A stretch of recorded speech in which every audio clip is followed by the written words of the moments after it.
Hello there guys, welcome back to Younes Talks Football, welcome back to a brand new video. I hope all of you are doing well today. This is your preview for Liverpool versus Chelsea, 12:30 kickoff on a Saturday lunchtime. It's the dreaded slot. It's the slot that nobody wants, although you don't want it when you're playing against a small team. I don't know how Liverpool are looking at us, but I don't know if they're looking at us like a small team, or we meant to look at them like a small team, or maybe we're both just small teams right now, or we're big teams acting like small teams. I don't know what it is, but who's going to come out as the winner tomorrow? I don't know. Both teams have been so ridiculously inconsistent, I can't call it. Anyway, we're going to get to it. Before I do, couple of things. Firstly, I want to plug... I don't normally do this, but I want to plug, because you all know the Chelsea channels out there. You all know the various football channels out there. You all know the guys that I know and that all of you watch and that give brilliant content. But there's one guy who's come back to YouTube, and I'm like, I have to plug him. I have to plug him because he was a part of me starting YouTube at the very beginning, all those years ago, the 10, 11, actually no, 12 years ago, bloody hell, 2011 was the time I started, and there was one other guy that done Chelsea videos, and I remember we started collabing, we started doing videos together, and yeah, he then took some time off, started a family and done all of that, and he's back now. So I thought it's only good to give him a plug because I know how banging his opinions are, his content is. He's raw, he's authentic, he's real as they come. Joe Neil Zeka, ladies and gentlemen, is back. Here's his channel. Still on the same subs as it was back then, but he's back now. And I urge all of you to go and check his videos out. Give him a sub, give him the support. And yeah, seeing as he's fully going to be on the Chelsea content through thick and thin, day by day, back full time. And it's a pleasure to see him back, because back then it was literally just me, son of Chelsea, and him and Joe. And that was it. Son of Chelsea still doing content. Make sure you sub to him. And Joe is now back. So yeah, for the ones that were there, you know. For the ones that weren't, go and sub to his channel, and yeah, I'm sure you'll have a lot of nice things to say about his content. Anyway, there's that, and don't forget, follow me on Twitter and Instagram. Links are in the description, as always, for my daily opinions when I'm away from YouTube. So make sure you're there. Now, let's get cracking. Chelsea, Liverpool, Chelsea. I saw one stat, right, and it made me laugh. Tomorrow is Jurgen Klopp's 1,000th game as a manager. You know what happened the last time we faced a manager who played his 1,000th game, eh? Arson, do you remember? Who knows? Maybe we go to Anfield and win 6-0 tomorrow. Who knows? Maybe Mohamed Salah will score again, except this time for us as an own goal. I don't know, because he scored for us when we beat Arsenal 6-0 those years ago. I don't know. But 1,000th game for Jurgen Klopp. I have to be real, right? This game is really unpredictable because Liverpool have been all over the place, but Chelsea have been all over the place, and both are currently suffering from various amounts of injuries. The only difference is we're doing something about it, and we're buying players literally left, right and centre like it's for fun. Like we've gone into an all-you-can-eat buffet and we've gone, yep, we're having some of this, we're having some of it, we have some of that, some of this. Put it on the plate. So the plate is so full, you have to get a second plate. Go take that plate to the table, come back, get a second plate. I'm having this, I'm having this, I'm having this, I'm having this. And you don't stop because the money is unlimited. The food is unlimited. And as Todd Bowley says, he wants to have a nice meal. And boy, are we having a nice meal, because the money can't stop. The signings don't stop. And it's just, it's a never-ending story, this is unbelievable. But that did, I guess, start because there was a catalyst. The catalyst was, look at the injuries. I truly think if we didn't have injuries, maybe we'd be playing a bit better. That's one. But I don't think we'd be going into the market as ruthlessly as we are now, because we wouldn't have anyone to really replace. You know, everyone's available and everyone's fit. But this is unbelievable. And the bad form has kind of prompted the club to start thinking about replacing a lot of these lads in the summer, which I think has executed the plan to start signing players now. So we're doing that. Liverpool, not so much. They got Gakpo. Great. That's it. We got Mudryk. We got Felix. Guess what? We got another geezer. Yep. Noni Madueke is on his way to Chelsea, and I can give you guys the exclusive. It's not the exclusive, but this is it. Look, he is in Chelsea colours, and he's loving life. As prompted here, you can see he's walking about in Chelsea blue, in the offices. It's not been announced by the club yet, but he's signed. He's signed. I'm guessing it's going to be announced today, but because everything is done today, he won't be available for tomorrow lunchtime. So it means that even in terms of the lineup, yes, we can think about Mudryk, but we can't think about Madueke. Felix is suspended, which is a shame, which means we're going to have to field a pretty normal, not so good team. And Mudryk. So when we get to the lineups, we'll see. But we've been signing players. Liverpool have been a little bit in the mud. Liverpool are playing badly, and I think they're playing badly for different reasons to us. Completely different reasons. It's like apples and pears, but both have gone rotten, both have gone off, and both have fallen down from the tree. Right? That is basically it. And then they've joined together to go into a trench together. So in a trench, you've got one apple and one pear that's rotten. That's basically Liverpool and Chelsea. Same destination, different directions, different ways to get there. With Liverpool, I truly think, right, there's the whole thing about FSG selling the club. Maybe it's created a bit of instability. Yes, they've got injuries as well, but they've got enough quality in that team to be able to get jobs done. You're talking Salah still available. You're talking Fabinho. There's Keita, there's Henderson, Gakpo, who they signed, is there. Firmino. They've got players that you'd think, come on, you can play decent. The same way I'm looking at Chelsea thinking, come on, you guys can play decent. What are you doing? So there's that. I honestly think, and I remember speaking on Big Six Extra about this, and I asked James, Liverpool fan, James Redmond, I asked him, and he didn't want to really entertain the idea, the thought. He's a Liverpool fan. He knows more about Liverpool than me. But I can't help but think that not having Sadio Mane in that team has created chaos. I can't help but think that Salah cannot operate without Mane. And Mane's left Liverpool and he's doing just fine, right? And yes, maybe there are Liverpool fans that are going to tell you, yeah, but he had to leave anyway. And he wanted to go. Well, fair enough. But when you remember that whole situation, it was a case of pick one. It was a case of contract negotiations for Mane, contract negotiations for Salah. Pick one. And Liverpool went with Salah. They offered Salah what he wanted. They didn't give Mane what he wanted.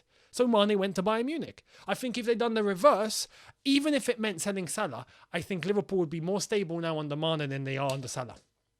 That's my footballing opinion, to be honest. That's me. You might differ. You might agree. But I think that's a big reason. I think if Mane was here, Liverpool won't be this bad. But again, there are other reasons, and they're just playing horrific. They're playing really bad. Brighton humbled them the other day, 3-0 with ease, right? And some people are going to say, "Oh, look, Graham Potter's team." It's De Zerbi. Anyway, maybe the foundation. This is another thing about Graham Potter. I do want to ask you guys. A lot of people that are looking at Potter and thinking, "Yeah, we got to stick with him no matter what," right? Okay, are you looking to stick with Potter for the long haul, or are you looking to stick with Potter just to build a foundation? Let me know. Because I see a lot of people that are like, no, we've got to stick with Potter, are the same people that saying, oh, he built a foundation at Brighton. He built the foundation at Brighton, and De Zerbi is taking that to another level because Potter can't take it to that level because he built the foundation. They got another guy, and he's taking it even higher. Is that what you want for Chelsea if you are looking to keep Graham Potter right now? Let me know. I'm actually intrigued if that's the route that you think we should take. Let me know. I'd love to hear it. But that's Liverpool. They've been humbled by Brighton. They're playing horrific. They're all over the place. So you'd think they should be there for the taking. Enter Chelsea, who have been horrific as well. This game tomorrow could be either classic Liverpool versus Chelsea, or it could honestly be Southampton, not Aston Villa. They're doing better than Everton. Southampton, Everton. This could honestly look like Southampton, Everton tomorrow. It really could, right? But Chelsea, on the back of a win against Crystal Palace, was it deserved? On the day, in the context of 90 minutes, yes, it was deserved. Palace were not good, though, at all. And I feel like I can't help but feel that tomorrow at Anfield's going to be a lot harder than a lot of people think. A lot of people are looking at this going, oh, yeah, no, look, Liverpool are terrible. They're trash. We can go there. We can take them. It's going to be a piece of cake. It's not. It's really not. And especially the Anfield crowd, Saturday lunchtime, looking at this Chelsea team, they know that we're suffering too. they're going to try and take as much advantage as they can. Under Jurgen Klopp, I think they have more basis in stability than compared to us, which might be to their advantage. And I feel like they've got attributes there that are going to help them, especially when it comes to their attack, when it comes to speed, when it comes to certain movements. Liverpool don't play bad football. They just look like there's areas of the pitch where they struggle, but there's a pattern. There's a way.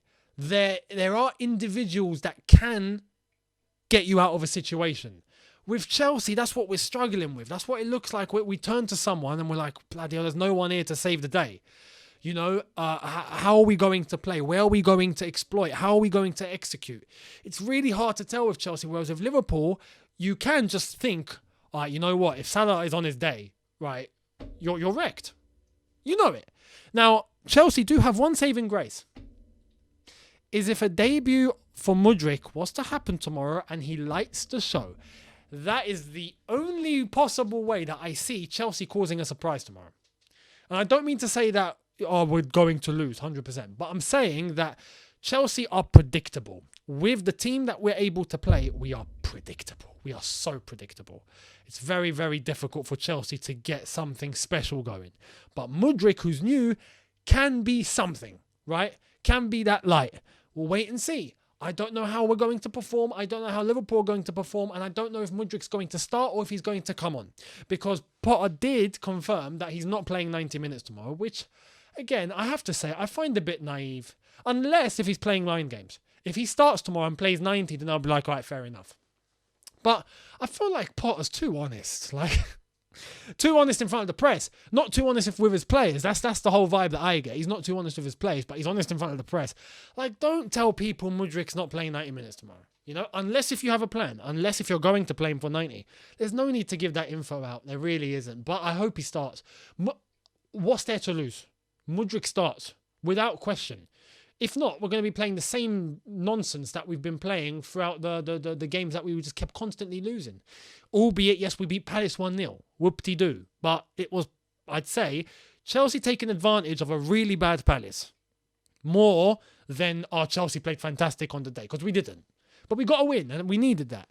I just feel like tomorrow is going to be harder than a lot of people feel. And I feel like it's going to lean more for Liverpool to get a bounce back than it is for Chelsea. Because if this was at the Bridge, I might be saying a different story. But at Anfield, I feel like we might get too intimidated.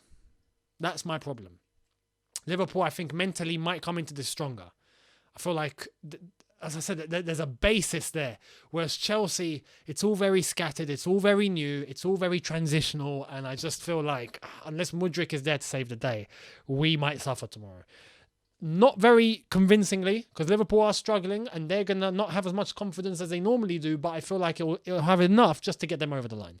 We'll wait and see. Let's get into the starting 11, because I've gone with a way that I don't think Potter's going with tomorrow. And to be honest, I've not really changed much from my last predicted lineup, except for one man. Anyway, here it is. Let's get cracking. So I've kept all of these on screen for you guys to see. Actually, to 2. I changed 2. Actually, not. Yeah, 2. For my predicted, I changed 2. I've gone with a back 3. Some are going to say, no, play with a back 4. Brighton beat them with a back 4. I feel like with a back 4, we're exposing ourselves to the attributes that Liverpool do have in their attack, which we can't ignore. Just because they're playing badly, we can't ignore that. The same way that I'm saying we can't ignore Chelsea's talent, which is here. We have players that are not ridiculously rubbish. Do you know what I mean? Like, there is a certain level, even if they're poor, but come on. Like, let's be honest. We look at a Kai Havertz. Like, is Kai Havertz a dreadful footballer? No. But what's wrong with him? That's my problem. Do you know what I mean? I look at Liverpool and I think, come on, Salah, Firmino, these guys, they're not rubbish, right? Gakpo now.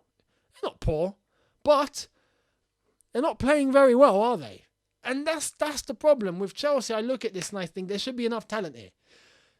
I think Liverpool, in that front line, still have individual attributes that can really hurt us. So I'm looking to protect that. And I feel like with a back 3 tomorrow, it's probably the way that we feel accustomed to. Defensively gives us a little bit of cover. And I just feel like maybe it is probably going to be best to try and, I don't want to say play on the counter, but I wouldn't mind Liverpool having the ball a little bit. Wait for them to make a mistake because their confidence is low and then try and exploit. rather than try and dominate, try and keep the ball. We give the ball away. They launch it to Salah, and now you've got Salah coming up against whoever. I hope it's going to be Badiashile, right? And it's not going to be Koulibaly, for example, because at that point, I think we might be in trouble. Do you know what I mean? So I think sometimes there are scenarios in games where it's best to not have the ball as much, especially against a team that's low on confidence. Don't give them the ball, but keep your shape.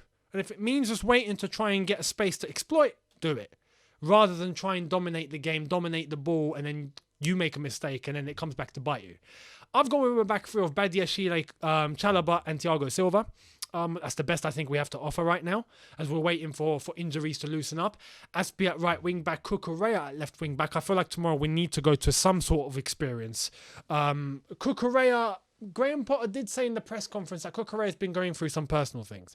And if that's the case, then fair enough. I completely sympathise. If apparently some family issues, no details, but you could tell Cucurella's not been himself, or something's gone down, or something. I'm glad Potter made that clear on that sort of level to us. That's the sort of honesty I don't mind.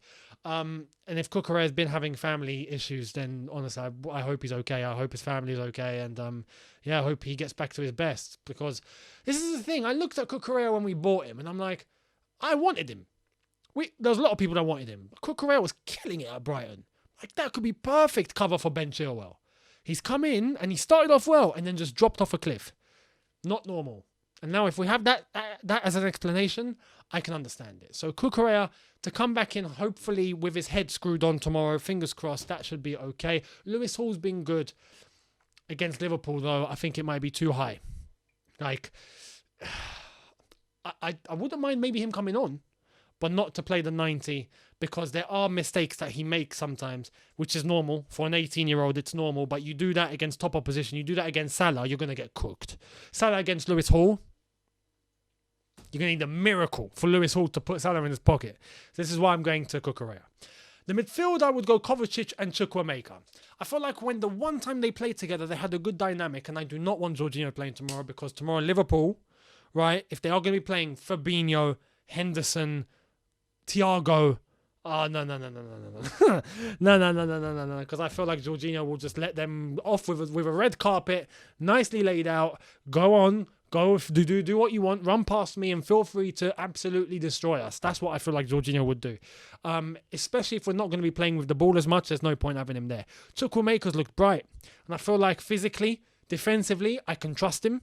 Kovacic alongside him for a little bit of flair, a little bit of experience. I feel like, as I said, the last time they played together, they had a good dynamic. So them two in midfield, I'd be happy with. Ahead of them, Ziyech, cool. Played very well last game, at least. Which, again, he's just like the others in many, many ways when we look at inconsistency. But Ziyech right now is all we can turn to when we're talking about wingers, or talking about players that can play, alongside the flank. Mudryk to come in alongside him on the left to make his debut, happily. And look, people are going to say, I'll play Havertz, he scored. Havertz is Havertz. Right now, up top, I just wouldn't. I'd give it to a striker, an actual striker. Fofana's there, I would play him. Personally, I would play him. Havertz will play tomorrow. Let me just correct this. Havertz will start. I'm just saying, if it were me, I'm putting an actual number 9 there. And I'm not waiting for Havertz to perform miracles when I know he's not going to, just because he scored a goal against Palace that were poor. That's the thing. If he builds up and were to constantly get a goal each game he plays, then fair enough, we've got something to talk about. But he's had way too many, or not so too many. Well, you can say too many. He's had a lot of chances, right? Game after game after game, and there's just nothing. Play a striker. Play a striker, and you got Mudryk debuting, you got Ziyech on his other side. That's probably the fire that Chelsea are going to need. And then later, we're going to see what happens. Madueke comes in, Felix returns from suspension, and Nkunku comes in the summer. This whole forward situation might change. I'm looking forward to it. I really am. Anyway, that's my starting 11. It's not going to be like this tomorrow. That's just what I would do. Let me know down below if you agree or disagree, but that's my starting 11. And in terms of a prediction, this is so hard. I can easily say Liverpool are going to win. I can easily say Chelsea are going to win because Liverpool are dreadful. And I can easily say it's a draw because they cancel each other out. I'm going to be completely honest. I'm going to be real, right? I'm going to say, I have to go straight with my gut here, because my gut is normally what I turn against, and then I end up getting things wrong. I'm going to go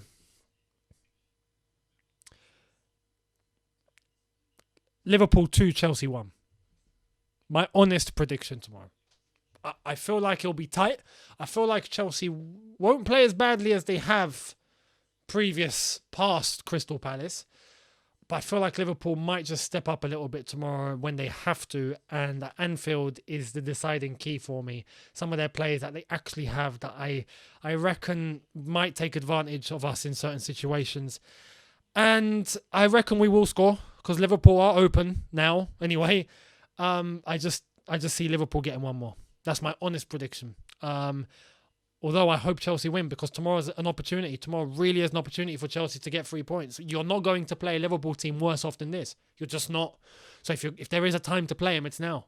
I hope they take it on board. But that's my honest and fair prediction. I don't lie to you guys, so I hope you appreciate that. But I will see all of you tomorrow after it's all said and done. I will give you my thoughts. We'll get into it, and we'll see how it's all ended. Anyway, I'll see you then. Thank you all so much for watching. Don't forget, hit the subscribe button if you are new. Hit the notification bell to be notified once I've uploaded. Smash the like button if you've enjoyed this, and I will see all of you tomorrow. Have a good one, people. See you then. Take care, and peace.